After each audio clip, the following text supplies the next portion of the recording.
Продължаваме с втората част на националната конференция ERP проблеми и решения, организирана от LP Dynamics и Microsoft. Лъчезар Богданов, управляващ партньор в Industry Watch, ще ни представи една презентация с името "Преглед на българската икономика. Перспективи". Добър ден и от мен. Благодаря за поканата и аз се радвам, че има толкова публика дори след обедната почивка. Между другото, това е втория по големина екран, на който съм правил подобна презентация, който познае най-големия, на който ми се случва и къде може да е бил в България. Както се каже, ще почерпя една бира след конференцията. Моето участие на подобни форуми винаги ме карало да се замислям как хората приемат вмъкването на подобен тип говорене и презентация в рамките на събитие, което дава много конкретни, много практични съвети за това как всяка фирма да оправи собствените си проблеми, как да намери по-добро финансиране, как да подобри работата си в следващия 1 месец, 3 месеца. И търсейки си отговор на този въпрос, най-простото, което ми хрумва е, че все пак няма особен смисъл да подсушаваме около мивката с парцала, ако цялата къща се наводнява. С други думи, управлявайки ежедневно бизнеса, все пак трябва да държим сметка и за това, което се случва около нас. И така, с наистина няколко думи, какво става в българската икономика и какво вероятно ще продължи да се случва в следващите месеци. И разбира се, как България се развива, най-общо казано, в контекста на това, което се случва в Европа и в света. И разбира се, след това ще се радвам да отговоря на вашите въпроси. Няколко думи за Industry Watch. Ние сме частна изследователска и консултантска компания, извършваме анализи, прогнози, опитваме се да даваме съвети на бизнеса, най-вече, разбира се, макроекономически, свързани с развитие на отделни сектори в икономиката, инвестиционни проекти. Ето как може да ни намерите. И директно към темата. Това е българската икономика, тъмно-синята линия, Европейски съюз, светло-синята линия. За всички, които си мислят, че ние сме много различни от Европа, това е много нагледното доказателство, че горе-долу България вече след толкова години е до голяма степен синхронизирала икономическото си развитие с това, което се случва в Европейския съюз. Разбира се, при нас нещата се случват малко с забава. По-късно влязахме в кризата, по-късно излизаме. Това, което е важно, е все пак дългосрочната тенденция. Ние догонваме Европа. Това е дългосрочната добра новина. И преди кризата растяхме по-бързо и сега, последните няколко тримесечия, малко, но все пак по-бързо растем от средно. Разбира се, много бяха хубави новините веднага след кризата, бързо възстановяване, отчитахме двуцифрени темпове на растеж в определени индустриални сектори. Всеки, който се занимава елементарно с аритметика, знае, че когато базата се дига, след това растежа става по-бавен, по-трудно става да се расте с големи темпове и това, което виждаме в края на миналата година е точно това. Разбира се, негативните развития, повторното избухване на дълговата криза в другите страни безспорно повлия последните няколко месеца на миналата година. Тоест ние няма как да се абстрахираме от събитията октомври, ноември, декември 2011 година. Все пак, къде сме ние по растеж? 1,6% годишен растеж, Евросъюза 0,6%. Все пак над средно. Разбира се, далеч от лидерите. Значи всеки може да си направи извода какво се случва. До някъде, това е пълната чаша. По-добре сме от средното, но защо не сме като лидерите? Кои са лидерите? Виждаме. Разбира се, всички вече сигурно им е втръснало да слушат за тези, които изостават. Тези най-долу, заради които тази графика е толкова грозна. Всеки от вас, който е правил графики, знае, че когато имаме аутлайер, когато имаме някакъв изключителен резултат, това изкривява мащаба на цялата картинка. Ето ги долу. Гърция, Португалия. Разбира се, нещо, за което ние бяхме отвикнали да говорим последното десетилетие, цялата политическа риторика беше България да стане част от Европа и говорихме за Европа, за Европейския съюз, за европейските пазари, за Западна Европа, за развита Европа, но пропуснахме огромния растеж в другата част на света. И в момента въпреки не чак толкова радостните новини последните дни, например от Китай, все пак там говорим за растеж в пъти по-висок от този, който се случва в Европа и в Съединените щати. Така че не е лошо българския бизнес да се замисли, че има и нещо друго извън Европейския съюз. Ето малко за финансовата стабилност в България. Пак полупълна и полупразна чаша. Виждаме последната година дефицита, това е средната картинка. Доста по-малък, т.е. минусът е много по-малък от предходната. Но все пак имаме 3 години последователно с значителен касов дефицит. Все пак резерва видимо намалява и все пак дълга расте.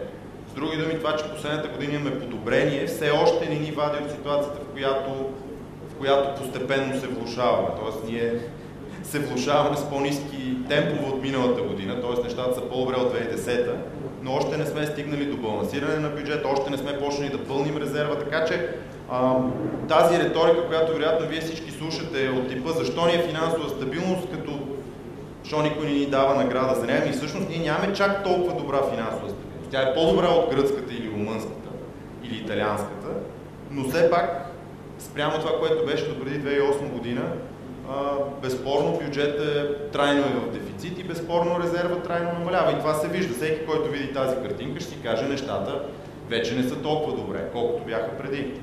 Макар че последната година се подобрява. Все пак, ето за всеки от вас, които се интересуват за лихвите по кредитите и за това какво се случва в финансовия сектор. Виждате 2009 година колко беше принудено да плаща българското правителство. Близо 8% пункта. Нямаше как българския бизнес и българските граждани да плащат по-малко, отколкото плаща правителството. Разбира се, в последните години виждаме намаляване на тази оценка за риска на българското правителство и, както ще се види по-нататък, ето тук, и лихвите по кредитите също леко намаляха в последните години. Но тези две неща се движат в синхрон. Няма как да сме в ситуация на тотален общ политически и макроекономически риск и бизнес и гражданите да не усещат това през по-висока цена на финансиране. Разбира се, България стои по-добре от доста страни от Европа. Това не е целият Европейски съюз. Говорим като правителство. Тоест, това е лихвата, на която правителството плаща. Последни данни, края на миналата година. Но, нали, това все пак трябва да се разглежда в този контекст. Тоест, при шока 2008-2009, какво се случи с лихвите? Успокояване, лихвите паднаха. Но всъщност дългосрочно не е много ясно дали това нещо, което се случи 2009, няма да се случи следващата или последващата година. Тоест, България, макар че стои доста по-добре от фалиралите страни, все още не може да се каже, че се разглежда като безрискова страна, като например Люксембург или да речем Холандия или Финландия или да речем Хонг-Конг. Сега няколко думи за това какво се случва в различните сектори на българската икономика и защо какво всъщност става в икономиката, което едни наричат възстановяване, излизане от кризата, други казват, че всъщност няма никакво възстановяване, нещата продължават да се влошават. Трети казват, че стържем по дъното, четвърти, разбира се, казват, че за последните 10 години нищо не се е подобрило. Според мен има доза истина във всяко от тези твърдения и мисля, че следващите картинки ще по някакъв начин ще илюстрират това привидно противоречие и този привиден парадокс. Ето най-важното според мен, което трябва да имаме преди, когато слушаме нещо като макроекономически дебати и дискусии по това какво да се прави и защо нещата са такива, каквито са. Доста месеци вече слушаме как хората не харчат, даже премиера, ако си спомняте, говореше как трябва да българите били мързеливи, какво беше спестявали, трябва да почнат да харчат парите си и това да задвижи икономиката. Значи, това, което е светло, синьо, сивкавото, е потреблението. Значи, като видим след началото на 2010-та, тук почти изцяло е на плюс, малко или около нулата. Тоест, почти няма никаква съществена промяна. Това, което много се променя, е износа, който безспорно расте последните 8 тримесечия, но в същото време това тъмносиньото са инвестициите, които много намаляват. Вижте кризата, вижте какви спадове имаше, 30%. И дори в момента са доста големи спадове. С други думи, това, което дърпа икономиката надолу, не е това, че хората не харчат. Говорим за крайно потребление, потребителски стоки. Това, което дърпа икономиката, е липсата на инвестиционна активност. И оттам, ако търсим решение какво да се прави за бъдеще, т.е. кое ще дръпне, кое ще даде сигнал, че икономиката тръгва по-бързо напред, това няма да е потреблението, очевидно. Очевидно ще бъдат инвестициите. Вижте какво беше преди кризата.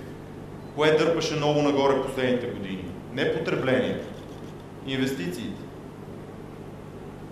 Сега, разбира се, за много хора, които продават камиони, за тях потреблението е покупката на камиони, но покупката на камиони е инвестиция. И когато говорим за потребление, говорим за покупка на дрехи, на храна, на такива неща. Ето динамиката на износа. И за Европейския съюз, и за страните от извън Европейския съюз, обща тенденция растеж. Разбира се, забавяща се, това е на годишна основа. Отново, когато се дигне базата, вече много трудно се расте бързо. Какво изнасяме? Защото всички казват, нищо не се изнася, тая държава няма индустрия, нищо не се е оправило. Ето промишлени износ по сектори. Разбира се, метални изделия много напред, високи цени последната година, но също така напитки, храни, техника, ако щете, машини, оборудване. Всъщност енергийните продукти имат най-малък ръст. Всички казват, че изнасяме ток и само заради това има голям износ в България. Ами не е това. Почти всички сектори отчитат износ, даже износа на енергийни ресурси, т.е. това са преработените продукти на рафинерията и електричеството, всъщност растат най-бавно. Ето какво случва на фирмено ниво. Всъщност, това са двете страни на една монета. Това, което всички на макро ниво наричаме най-силното проявление на кризата, именно повишаването на безработицата и намаляването и свиването на работните места, всъщност на фирмено ниво означава доста бързо преструктуриране и адаптация. Само 4-3 месечи имаме спад на производителността на труда в българските фирми. Тоест, добавената стойност за всяка фирма, измерена на единица работа. След това имаме трайно и бързо повишаване. Разбира се, до голяма степен това се постига с съкращение на хора и в по-малка степен с растеж. Но това означава, че все пак икономическата реалност работи в България. Когато се свива търсенето, когато се променя глобалните условия, фирмите успяват бързо да реагират. Това е гъвкавост. В другите страни този процес трае, в Гърция трае вече 20 и няколко месеца, има ето тук минус. 20 няколко 3 месеца от началото на 2008, значи по-малко, 16 месеца. Къде се губят работни места, къде се печелят? Сигурно няма да се очудите, строителството е един от тези сектори. Индустрията, въпреки добрите резултати в износа, всъщност в индустрията продължават да се съкращават хора. Разбира се, общо на нивото на цялата индустриална заетост, това са не много, 4%, това за последните 9 месеца, за които има данни. Все пак това са близо 30 000 работни места. Търговията, разбира се, също спада. Което показва, че може би в шока на кризата голяма част от българския бизнес е преосмислил, така да се каже, микростратегията си и установил, че може да оцелява и с по-малко работници. И всъщност кризата може да се разглежда и като катализатор на действия за повишаване на ефективността с по-малко хора, същия или по-добър резултат. Или свиването на резултата или на добавената стойност е по-бавно, отколкото се съкращават работниците. Разбира се, колкото и парадоксално да звучи, бизнес с недвижими имоти, тук говорим не за строителство, тук говорим за тези, които управляват имоти, молове, търговски центрове, складови и така нататък, всъщност назначават хора. Същото се случва и в банковия сектор, разбира се, комуникациите, информационните технологии, видим ръст на заетостта. Тоест тук, както се казва, криза не ги лови. Къде отива банковия кредит? Ето още едно обяснение, нали, за различните сигнали, които получаваме. Той не отива равномерно на едно и също място. Вижте къде расте. Комуникация, енергетика. Разбира се, в енергетиката там статистиката малко се обърка, защото едно голямо предприятие, като получи кредит в даден период, и това рязко променя темпа на растеж. Разбира се, земеделието, там европейските субсидии субсидии доста помагат за достъпа до финансиране. Т.е. когато има и публично финансиране, банките са по-склонни да дават кредит. И вижте къде спада кредит. Потребление на домакинствата, строителния бизнес, хотелиерство и ресторантьорство. Но всъщност именно в тези два сектора има огромен брой фирми. Тоест там имаме много разхвърляне на броя на фирмите. И какво се получава? Чисто социологически, тук имаме по-малък брой предприятия, които, разбира се, без земеделието, които получават достъп до кредит, въпреки кризата. Тук имаме голям брой предприятия, за които става все по-трудно да получават кредит и в публичното пространство се сблъскват тези две визии за това какво се случва. Нали, за въпроса, кои ще са по-гласовити, нали, ако хората смятат, че това е някакво гласуване, нали, като тия по телевизията, колко хора смятат, че се подобрили или влоши положението, тук тия като почнат да гласуват, нали, че се е влошило, тук тия гласуват, че се е подобрило, нали, обаче въпросът е кои са повече. Тук според мен има много. Ресторанти, хотели, строителството. Сега, по отношение на инвестициите, премиера, разбира се, може да е прав, че спестяването на домакинствата нарастват в банковия сектор, но първо не е толкова лесно банковия сектор превръща краткосрочни спестявания на домакинствата в дългосрочни инвестиционни кредити и още по-важно, чуждите инвестиции, ето тук виждате последната година, малко над 1 милиард евро. Миналата година, дори кризисната, бяха 1,8 близо милиарда евро, а най-добрите години преди кризата бяха около 7 милиарда евро. Тоест ние имаме драстично свиване на потока от чужд капитал. И 1, 2, 3 милиарда лева допълнително вътрешен ресурс не могат да компенсират 5 милиарда евро пропуснат ресурс, т.е. това, което преди е влизало, сега го няма. Ето е голямото обяснение защо има свиване на инвестиционния ресурс. Просто чуждите потоци рязко намаляха. Малко за търговията, отново смесена картинка. Някои сектори, някои стоки се продават по-добре, някои по-зле. Разбира се, имаме стагнация относително на вътрешния пазар на дребно, но тя е много неравномерна.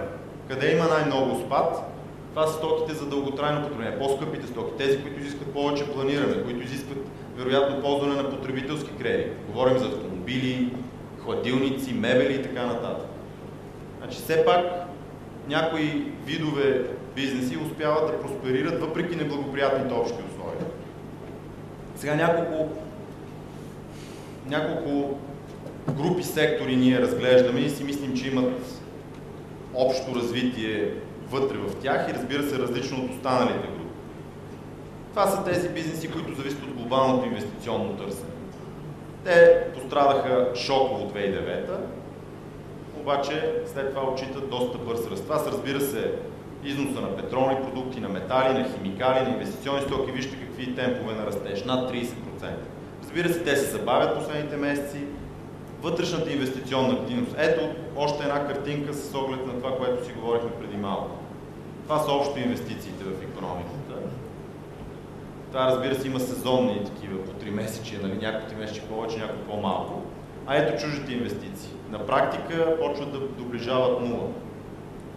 Това е, разбира се, лошата новина. Добрата новина е, че последната година имаме ръст на вноса на инвестиционни стоки, което означава косвен начин, че българският бизнес внася машини и оборудване. Повече отколкото е внася от 2010.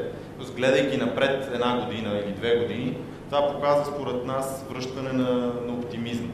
Имаме отласкване от дъното и в инвестиционната активност, макар че все още инвестициите са, както се казва, ето тук спада е по-нисък от този спад, тук пика е малко по-нисък от този пик. Дълготрайните стоки, това за което си говорихме, коли, перални печки и всякакви други такива неща. Виждаме много важно нещо. Вътрешният пазар стагнира, но производителите на такива стоки успяват да реализират през цялата миналата година ръст.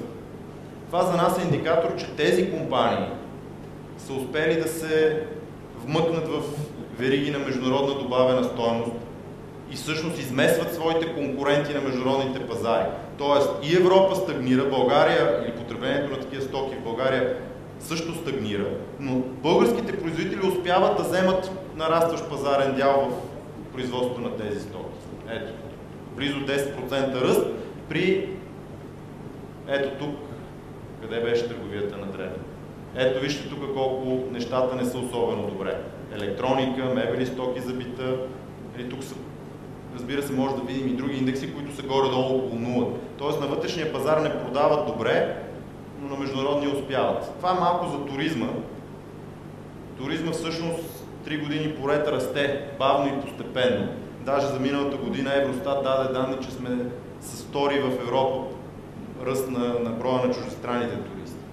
Така че този сектор по някакъв начин расте. Разбира се, туризъм се разглежда посещението на хора, които ходят в хотели и харчат пари. Туризъм не е строителството на ваканционни имоти в курортите. Това е строителство.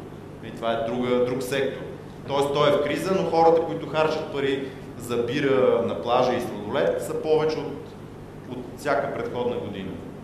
Разбира се, бързо оборотните стоки, там имаше, разбира се, спад в производството, но не толкова голям и разбира се, сега горе-долу нещата са около нулата с, разбира се, сезонни темпове. Тоест, там основно се работи и за българския пазар.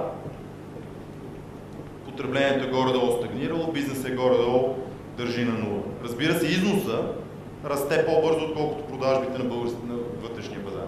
Което е още едно доказателство, че част от фирмите в този бранш успяват по-добре да се продават навън, отколкото да продават на вътрешния пазар. Няколко думи за значението на европейското финансиране във всичко това. Аз сигурно вече 5-6 пъти споменах, че ключовото за българската икономика последното десетилетие, а вероятно и следващите 2-3 десетилетия ще са инвестициите. Когато се обсъждаше финансовата рамка за членството на България в Европейския съюз, тези малко под 6,5 милиарда евро, те ни изглеждаха много. Това беше някъде началото 2002-2003 година. След това, когато България започна много активен инвестиционен бум, всъщност те изглеждаха доста незначителни и съчетано с ниското усвояване всъщност бяха пренебрежимо малки. Вижте относителното значение на евросредствата спрямо общите инвестиции. 2008 година на практика 0. Тоест това, което е усвоено по европрограми спрямо общия поток към България на практика е 0. Няма никакво значение. С тях или без тях икономиката върви. 2009 подобна картина. Но вижте какво става след кризата 2010 и 2011. Това е светло-синято и спрямо чуждите инвестиции. Тоест от външните пари, които идват в България, вече 2/3 са всъщност европейско финансиране публично. И разбира се, общото инвестиции също значителен дял. Така че преди кризата еврофондовете, особено с ниското усвояване, имаха малко значение. Сега имат много по-голямо значение.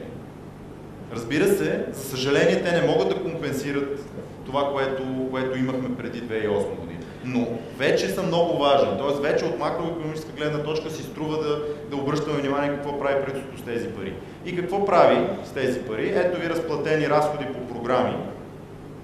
2011, разбира се, най-много разходи. То се вижда. Драматична промяна. Всъщност 2011 е най-голямата промяна. Освен в програма конкурентоспособност, където голямото отпушване беше 2010. Говорим за разплатени разходи. И това са малко картинки с данни. Най-много, разбира се, 2011, това е транспорт. Това са магистралите и ЖП линия. Една и метрото. Сега, друго важно нещо, въпреки че има по-добро усвояване, то все още далеч не е пълно. Ето какво се планира тук и какво се отчита. 2011 какво се планира, 2011 какво е отчетено. Вижте колко има неусвоение. И това не е за 6 години напред планиране. Това е планиране ноември-декември месец. Тоест дори ноември-декември се залага нещо да се усвои, предвижда се, разписани са проекти, фишове и въпреки това не може да се усвои. И това е вече на 4-та година след старта на оперативните програми. Така че очевидно има проблем. Той е както в правителството, така и разбира се в бенефициентите, които трябва да пишат по-добри проекти, които по-добри в смисъл по-бюрократично годни за одобрение и навън. Мисля си да оставя няколко минути за дискусия по това какво ни чака от тук насетне с оглед на глобалната картина. Не знам дали искате да влизаме в детали по какво става с Гърция, с Европейската централна банка, цената на петрол и други такива неща. Аз съм сложил няколко размишления, които ние с колегите произведахме в резултат на, как се каже, мозъчна атака и мислене, но може би в по-отворен формат да го оставим това. Не знам, да има време за въпроси.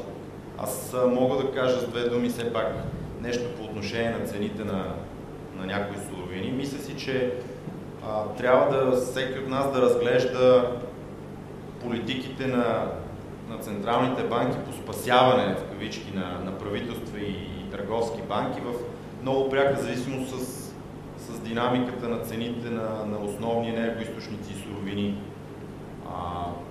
Това са скачени съдове и някак си показва според мен икономическа некомпетентност да искаме хем да бъдат спасени правителствата, за да продължат да харчат както преди, да купуват стоки и услуги, да дават заплати, хем да бъдат спасени банките, т.е. да нямаме банкови фалити, да нямаме криза в финансирането, т.е. банките да продължат като преди, лесно и спокойно, и в същото време да нямаме ръст на цените на петрола, на металите, на газа и така нататък.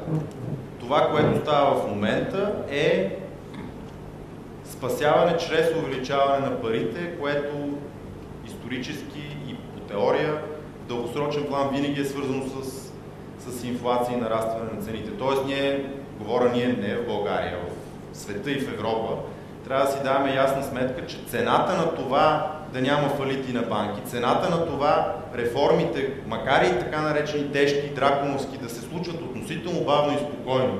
Тоест това, което става в Гърция, далеч не е това, което стана в Източна Европа 90-91 или в България 96-7. Цената на това да имаме това време, тази отсрочка, все пак съхраняване на някакви публични разходи, е това, че плащаме повече за петрол, повече за метали, повече за химически продукти, повече за всичко това, което така или иначе зависи пряко от глобалното търсене. Така че, ако ще живеем в този свят, който изглежда се случва в момента, с спасяване на банките, с спасяване на Гърция, Италия и така нататък, трябва да живеем и в света, в който ще очакваме инфлация на ниво разходите на бизнеса за основни суровини и съответно, разбира се, и разходите на домакинствата. Така че следващата година аз очаквам да имаме по-скъпи храни, по-скъпи метали, по-скъп петрол. Спрямо 2011, разбира се, не е ден по ден. Благодарим за много интересното представяне. Даде ни глобалната картина и мисля, че си дал контакти, на които колегите могат да продължат да задават въпроси. Благодарим ти.